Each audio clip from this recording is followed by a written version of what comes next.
할렐루야. 오늘 밤 우리에게 믿음의 보배를 주시는 주님을 만나시기를 주님의 이름으로 축복합니다. 지난 토요일에 있었죠. 초등 중등부 겨울성경학교에서 말씀을 나눌 때 믿음 짱에 관해서 말씀을 나눴습니다. 믿음의 사람들의 특징은 딱 두 가지더라고요. 그래서 믿음이 참 보배인데 생각해 볼수록 참 믿음이 귀하다 하는 것을 다시 한번 되새겨보는 시간이었습니다. 근데 이 믿음이 눈에는 잘 안 보이는데요. 믿음이 어떤 경우에는 아주 엄청난 일을 합니다. 근데 또 어떤 경우에는 우리가 코로나를 지나왔지요. 코로나를 지나오면서 내 믿음이 이렇게 약한가 하는 것을 주변의 사람들 통해 또 보게 됩니다. 뿐만 아니라 성경에는 믿음에서 파산한 사람도 있다 그렇게 말합니다. 아니 어떻게 내가 믿었는데 믿음이 약해질 수가 있고 어떤 경우에는 믿음이 파산을 할 수도 있고 요즘 이 주변에서 보면 이게 우리하고 교회만의 문제는 아니죠. 상당히 믿음이 영향을 받습니다. 성경에 보면 하나님을 기쁘시게 하는 사람은 믿음을 가지고 사는 사람입니다. 믿음이 없이는 하나님을 기쁘시게 할 수 없다는 말을 뒤집으면 믿음을 가지고 사는 사람은 하나님을 기쁘시게 한다는 거죠. 거기서 더 나아가서 하나님은 믿음으로 사는 자에게 상 주시는 일을 믿어야 할지라 그렇게 말씀합니다. 믿음이 좋은 점은 뭐예요? 믿음은 사람이 할 수 없는 그 하나님의 능력을 경험하기도 하고 하나님을 기쁘시게 하기도 하고 그리고 하나님께서 마침내 믿음으로 사는 자에게 상을 주십니다. 이게 믿음이 이렇게 좋아요. 그런데 우리의 믿음이 늘 똑같게만 하다면 정말 좋을 것 같은데 이상하게 믿음이 또 흔들릴 때가 있어요. 마치 이 바다 물길이 왔다 갔다 하는 것처럼 우리의 믿음이 왔다 갔다 합니다. 또 어떤 사람은 믿음 많이 곤두박질합니다. 우리도 많이 신앙생활 해보면서 경험해보죠. 하나님의 은혜를 받을 때는 정말 이성적으로도 생각할 수 없는 기이한 일들이 막 일어납니다. 병이 고침받는다든지 문제가 해결된다든지 정말 이 이성으로 뭐라고 표현하지 못하는 이런 게 있어요. 그런데 또 많은 사람들이 함께 기도해 줌으로 말미암아서 나 혼자 믿음으로 안 됐는데 함께 기도해 줌으로써 그 믿음의 힘을 힘입어서 도움을 받고 해결되는 문제도 많이 있습니다. 근데 또 어떤 경우에는요, 우리도 신앙생활 하면서 많은 은혜를 경험해 보셨을 거 아닙니까? 그런데 아쉬운 거는 어떤 부분이 드는가요? 정말 너무 아쉽다. 생각할수록 그때가 너무 아쉽다. 하는 그 부분도 역시 믿음입니다. 내가 믿음으로 조금만 더 기다려 보셨으면 훨씬 더 좋은 결과를 얻었을 텐데. 물론 믿음의 인내도 포함합니다만 그렇지 못한 것에 대해서 너무 아쉬운 거예요. 역시 이것도 믿음의 차이입니다. 과연 믿음은 무엇이기에 믿음은 사람이 바랄 수 없는 것을 할 수도 있고 또 믿음은 이렇게 떨어지기도 하고 왜 이럴까요? 오늘 이 밤에 우리를 믿음의 훈련장으로 인도하시는 그 주님을 통해서 우리는 우리의 믿음을 다시 한번 다짐해 볼 수 있습니다. 또 믿음이 업될 수도 있습니다. 예수님께서 502의 기적을 일으켰죠. 장정만 5,000명 수많은 여인들과 무리들이 있었고 굶주린 그들에게 예수님이 축사하시고 한 아이가 가져온 도시락에 보리떡 5개 물고기 2마리죠. 그것을 가지고 5,000명이나 먹고 무리들이 다 먹고 남을 만큼 이 기적이 일어났습니다. 그러니까 요한복음 6장에 보면 이들이 예수님을 스스로 왕으로 삼겠다 표현을 합니다. 그때 예수님께서 즉시 제자들을 재촉하시고 오늘 22절의 말씀에 무리들을 강제로 흩으시면서 제자들에게 이렇게 말씀합니다. 배를 타고 빨리 저 건너편으로 가라. 그러시고는 예수님은 산에 올라가셔가지고 기도하십니다. 그리고는 뭇대서 홀로 계시면서 제자들이 그 배를 타고 가는 것을 봅니다. 이 부분에 있어서 마가는 조금 더 구체적으로 표현합니다. 예수님은 기도만 한 것이 아니라 그들이 괴로움을 당해서 바람으로 인해서 고전하는 것을 힘겹게 노젓는 것을 보고 계셨다. 그렇게 말합니다. 오늘 24절에도 이렇게 나오죠. 자, 한번 보십시다. 24절 같이 읽습니다. 대가 이미 육지에서 수물이나 떠나서 바람이 거스름으로 물결로 말미암아 고난을 당하더라. 분명히 좀 지금은 그렇게 세지 않았지만 좀 갈릴리 바다는 항상 요동치잖아요. 그렇게 밤에 두 군데나 갔으니까 얼마나 힘들었겠습니까? 그런데 이 제자들이 한참 갑니다. 이들은 갈릴리 바다의 어부 출신들이니까 갈릴리 바다의 특징과 뭐 상황과 이런 것은 누구보다 잘 알 것이고 예수님 따라다니기 전에 거기서 밤마다 물고기 잡는 인생으로 살았으니까 밤바다야 모처럼 추웠다 대생일 경험 한번 노조 볼만하지 않겠습니까? 근데 문제는 밤 사경입니다. 불이나 떠나갖고 기진변진하고 있는데 이 풍랑을 해서 많이 지쳤죠. 근데 밤 사경입니다. 밤 사경, 우리 식으로 표현하면 가장 기쁜 밤. 아무도 도와줄 자가 없는 가장 절망적인 시간이죠. 예를 들면 새벽 한 2시부터 한 4시 사이라고 볼 수 있겠죠. 그 시간, 그때 예수님께서 바다 위로 걸어오십니다. 얼마나 무서웠을까요? 그 밤에 자기들 외에는 아무도 배에 탄 자도 바다 위로 걸어오는데 이것이 도무지 이성으로 이해가 되겠습니까? 물고기를 그렇게 많이 잡았던 베드로도 배 위에 쓰는 생활을 해봤지만 바다 위를 걸어오는 사람 본 적 없습니다. 밤새도록 물고기 잡기에서 금을 내리고 인생에 땀을 흘릴 수는 있었지만 바다 위 걸어오는 사람을 본 적은 없거든요. 그러니까 유령이라고 생각할 수밖에 없습니다. 여기서 우리의 모습을 한번 보게 됩니다. 밤 사격, 아무도 도와주지 아니할 그 시간, 인생이 어쩌면 가장 힘들고 어려운 때라 볼 수 있겠죠. 지금 우리가 기도하고 있는데 아무 응답이 없습니다. 그 시간이 밤 사경입니다. 하나님이 뭐라고 말씀으로 해주시면 우리가 인내하고 기다려 볼 만한데 하나님이 때로는 전혀 말씀도 안 하십니다. 침묵이 아니라 아예 그냥 뭐 고요하다 못해 아무 소리도 안 해요. 이때가 밤 사경입니다. 우리의 믿음의 한계가 드러나는 시간이죠. 기도하고 인내하고 기다리면 된다 해서 기다리고 있는데 아무 말씀 안 하십니다. 이때가 밤 사경입니다.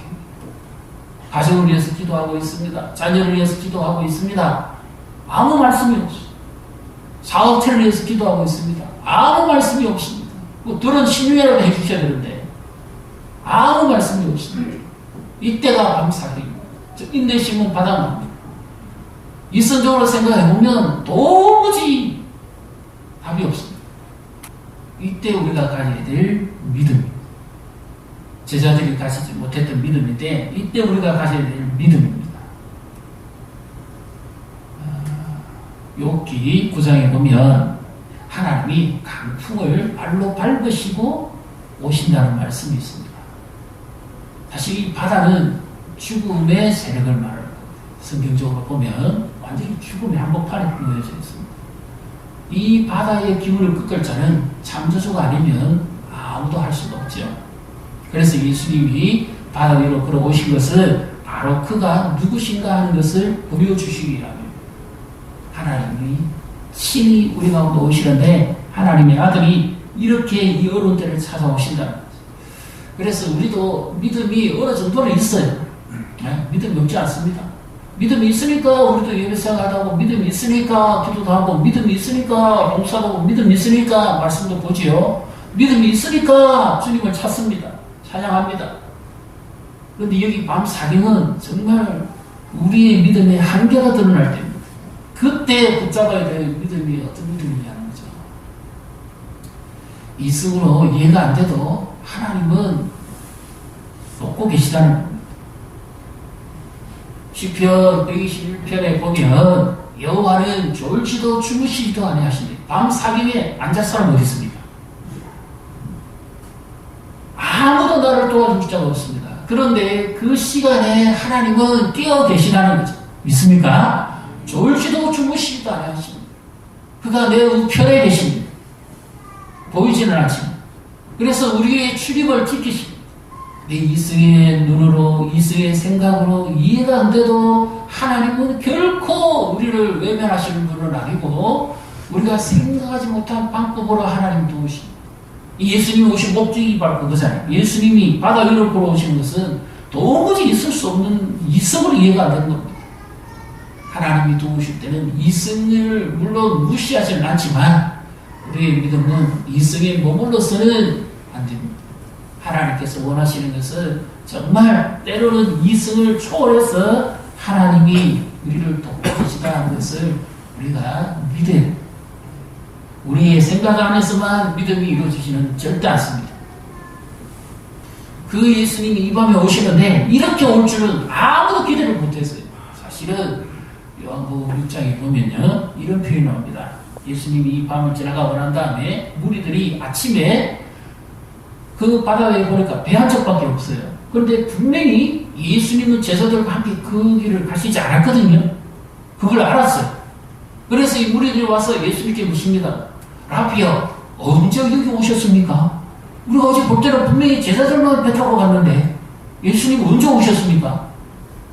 배도 없었는데 밤사경에 걸어오셨습니다. 아무도 나를 도와줄 자가 없을 때 주님은 지금 내 곁을 걸어오십니다. 이 믿음이 우리에게 있어요. 아무도 도와주지 못해도 주님은 침묵 속에서도 때로는 고요함 속에서도 주님은 지금도 돕고 계시다는 거예요. 그래서 예수님이 오셔서 하시는 말씀이 뭡니까? 보십시오. 제자들은 유령인 줄 알고 소리 지릅니다. 27절에 같이 읽습니다. 예수께서 역시 이르시되 안심하라. 나니 두려워하지 말라. 안심하라. 쉽게 말해서 우리식 표현하면 나야 나 걱정하지 마. 바로 이 표현입니다. 그들이 예수님이 이렇게 오실 줄은 몰랐다는 말이죠. 너무 놀랐다는 말이죠. 그런데 믿음이 떨어지는 이유가 있습니다. 무엇 때문일까요?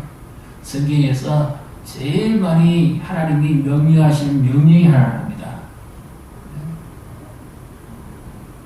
어떤 말씀일까요? 왜 그렇게 믿음이 없느냐? 그런 말씀일까요? 아닙니다. 오늘 여기 본문에 말씀 안에 답이 나옵니다. 두려워하지 말라. 두려워하면 믿음이 떨어집니다. 두려워하지 말라. 이들의 믿음이 떨어지는 것은 지금 두려워했기 때문에.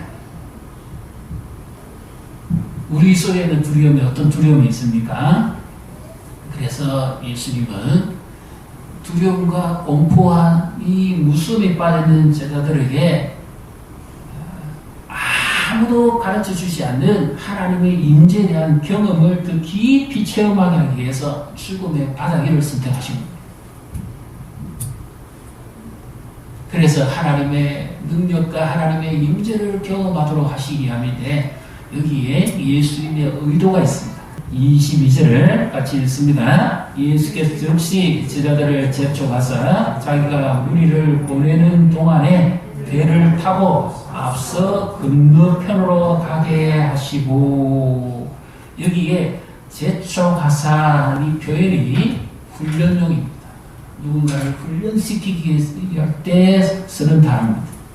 연단, 우리를 치면 믿음의 연단입니다. 이 제자들이 믿고 있는 믿음을 더 강화시키기 위해서 예수님이 의도적으로 이 갈릴리 바다를 지금 선택했다. 그래서 때로는 주님이 우리를 훈련시키기 위해서 우리에게 밤사경을 허락하실 때가 있습니다. 어떤 사람은 이런 믿음을 가지는데 20년 걸린 사람도 있고 30년 걸린 사람도 있고 70년 걸린 사람도 있습니다. 믿음은 훈련을 통해서 연단을 통해서 성숙합니다. 큰 믿음을 가진 사람은 정말 복 있는 사람이에요. 오매입니다. 똑같은 교회 안에서 신앙생활 해도 세월은 지났는데도 여전히 어린아이 같은 믿음 가진 분이 있거든요. 이것을 어떻게 설명해야 될까요? 무엇의 차이일까요? 큰 믿음은 큰 연단을 통해서 형성됩니다. 정말 내 힘으로는 감당할 길이 없다고 하나님 앞에 정말 두 손 두 발 저고 완전히 메어 달리는 그때에 하나님께서 은혜를 베풀어서 그 하나님의 임재를 경험하는 사람은 믿음이 굉장히 커집니다. 우리의 생각하고 좀 다릅니다. 그래서 이런 시간들을 통해서 정말 하나님이 어떤 분인가 하는 것을 내 삶 속에서 더 구체적으로 경험함으로써 믿음이 크게 성장하게 되는 거죠. 그래서 이제 그분이 어떤 분인가를 압니다. 그리고 그 주님이 어떻게 일하시는가도 압니다. 그러니까 믿음 속에서 인내하고 기다릴 수 있는 것은 이미 그만큼 연단이 되어 왔다는 거예요. 당장 응답이 없어도 인내하고 기다리는 것은 주님이 어떤 분이라는 것을 이미 경험했기 때문에 그래서 믿음으로 기도하고 인내하는 겁니다. 예수님은 이성적인 방법으로 응답하시지 않습니다. 이성을 넘어서 일을 하시는데요. 이것이 첫 번째 믿음의 레슨이었습니다. 그 다음에 베드로를 통해서 보여주는 또 하나의 믿음이 나옵니다. 예수님이 무리로 걸어오신 것을 보고 다른 제자들은 다 두려워 벌벌 떨었습니다. 그런데 나는 두려워하지 마라 하는 이 예수님의 말씀을 듣자마자 베드로가 신기한 반응을 합니다. 우리 같으면 이렇게 해야죠. 예수님 빨리 좀 이 풍랑을 멈춰주시고 우리를 저 목적지까지 가게 해주십시오. 우리가 너무 힘듭니다. 이렇게 말해야 되는데 베드로는 그렇게 말하지 않았습니다. 어떻게 말합니까? 주여 만일 주시거든 나를 명하사 물 위로 걸어오게 하소서. 아니 이 표현을 왜 합니까 지금? 베드로의 이 말 때문에 제자들은 풍랑이는 바다에서 더 고생하고 있는데 왜 이런 말을 합니까? 세상에 어느 누가 지금까지 태어나서 바다 위를 그런 사람이 있습니까? 예수님도 그렇죠. 말로 하셔야죠. 베드로야 너는 요나가 아니야. 물고기 밥 떠고 싶니? 어떻게 사람이 무리를 걷는단 말이야. 그건 불가능한 일이야. 안 돼. 이렇게 말씀하셔야 되는데 이 베드로는 전혀 뜻밖의 요청을 합니다.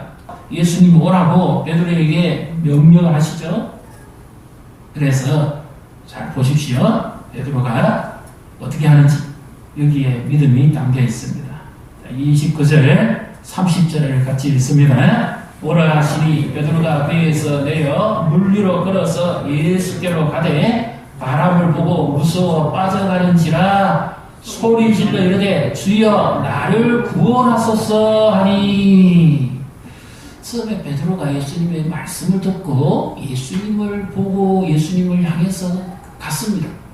그런데 이후에 바람이 부는지라 무서워서 그가 소리를 지르면서 물속으로 점점 깔아앉는 거죠. 여기에 차이가 있습니다. 처음에 바다 위를 걷게 된 것은 예수님의 말씀을 듣고 예수님을 보고 간 거죠. 그럼 여기 믿음의 주체는 누굽니까? 예수님께서 말씀하셨고 예수님이 요구하신 대로 갔기 때문에 그가 바다 위를 걸었어요. 그런데 지금 30절에 그 다음에 주체가 나옵니다. 물에 빠질 때는 무엇을 봤습니까? 바람을 보고 무서워 빠져가는지라. 여기에 보는 주체는 누구죠? 베드로입니다. 예수님을 안 보고 자기가 보고 자기가 판단해서 바람을 보고 빠져버려요. 그래서 여기서 알 수 있는 말씀이 뭡니까? 믿음은 지속적으로 주님을 바라보는 것입니다. 환경을 봐서 안 되고 상황을 봐서 안 됩니다. 이성적으로 봤을 때 바람이 부네. 내가 지금 이 물을 걷고 있네. 그 순간에 빠져버려요. 이성의 신앙이 하나님을 기쁘시게 할 수 없는 이유가 바로 이겁니다. 이성의 주체는 자기 자신입니다. 내 생각과 내 논리와 내 판단 속에서 이루어지는 믿음입니다.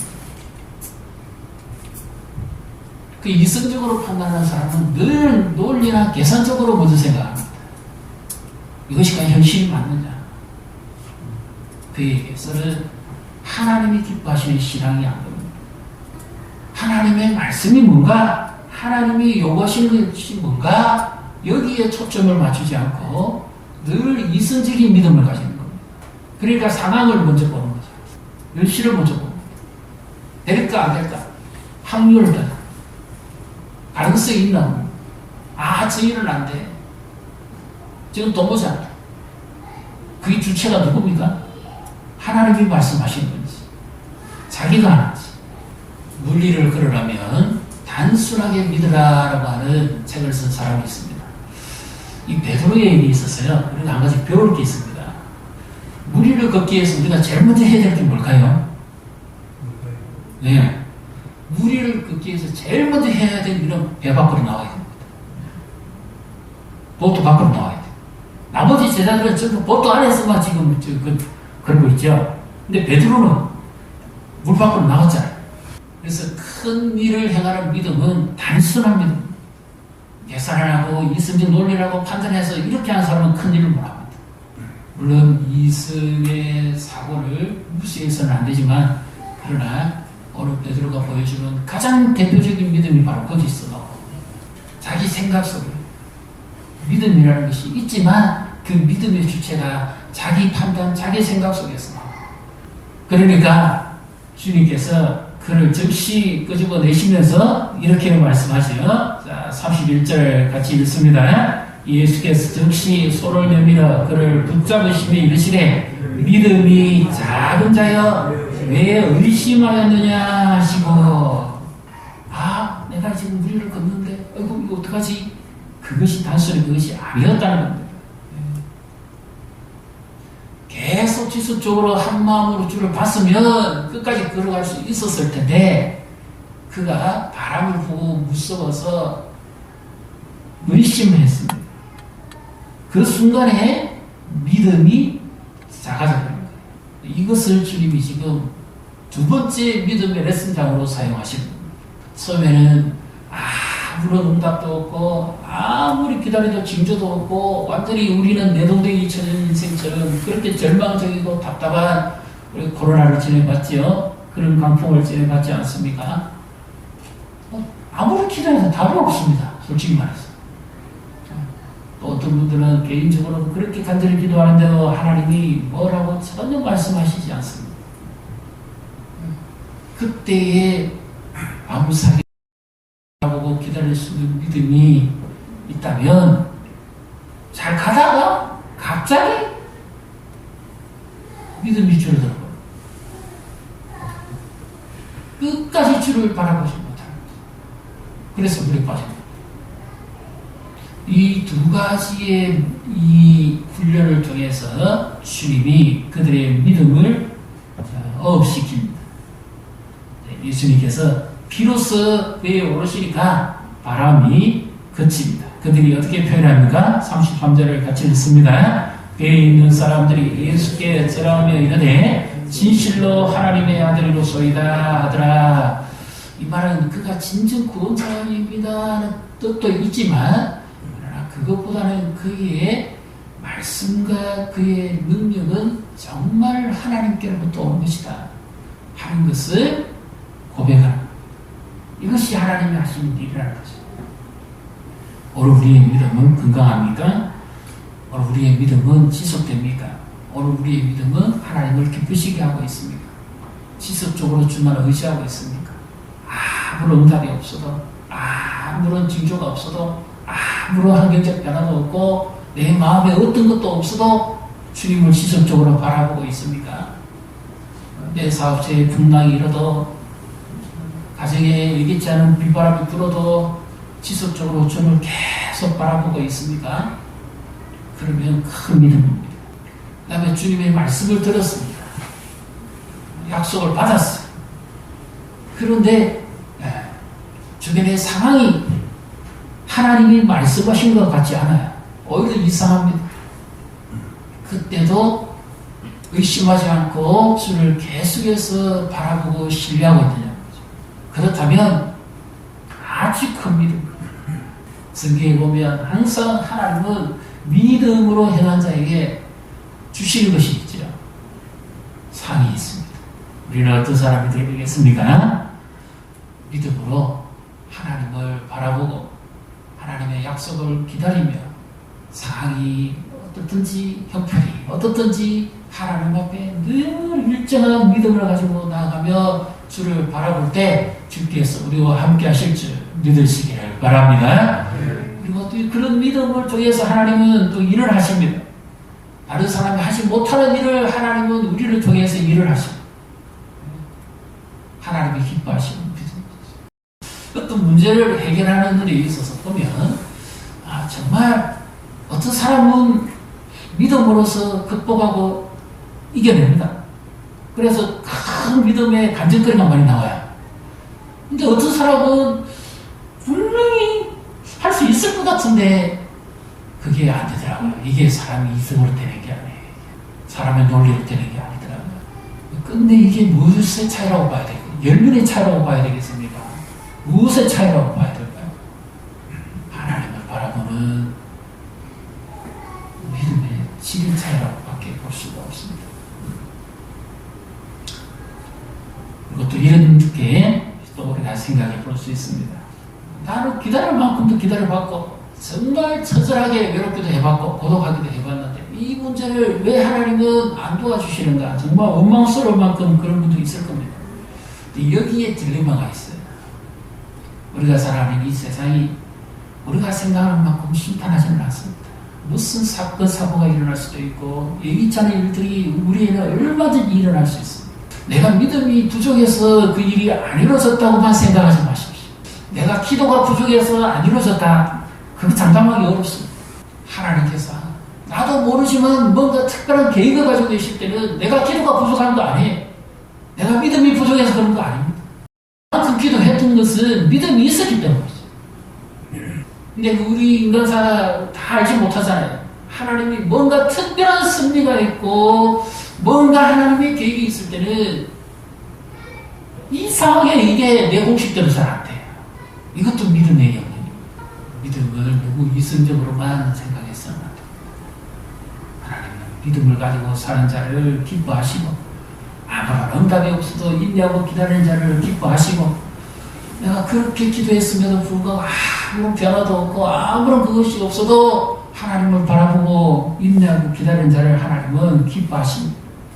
우리에게 더 큰 믿음을 주시기 위해서 더 큰 믿음의 연단을 주시기 위해서 모든 것을 합력해서 선을 이루어 가시는 하나님의 뜻이 있음을 믿으시기를 주님의 이름으로 축복합니다.